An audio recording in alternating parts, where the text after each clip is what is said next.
Qëllimin e kishin arritur për ta thyer kufirin shqiptar o shqiptar. E më pas, në Borë Shi kishin luftuar për 3 ditë e 3 net. Por në momentet kritike të 11 prillit, Agim Ramadani gjeti vdekjen. Në vendin ashtu quajtur Rasa e Zogut, forcat serbe qëlluan atë në pjesën e epërme afër zemrës. Këtë shtunë shënohen plot 27 vjet nga flijimi i Katanës. Figurën e tij legjendare përkujtuan familjarë e dashamir. I biri i tij jetoni në emocione bërithirje për unitet dhe ruajtje të vlerave të luftës. Babi nuk jetoj për vete, a jetoj për tjeri, dhe atë rrugë e ndaj me juve.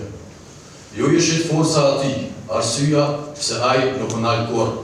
Në emër të familjeve të dëshmorëve, ju lutem qëndroni bashkë, mos lejoni që sakrificat të zbehet.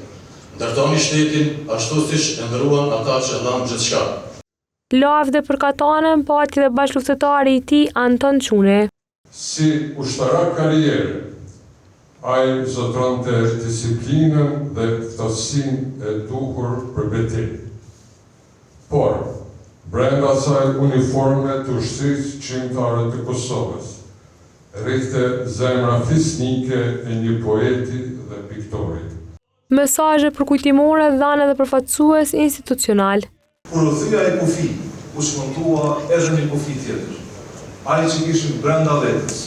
Agim Ramadani mbetet figurë veçantë, edhe sepse te ai bashkoheshin si rrallë njëherë ndjeshmëria e njeriu krijues dhe disiplina e ushtarakët profesionistë.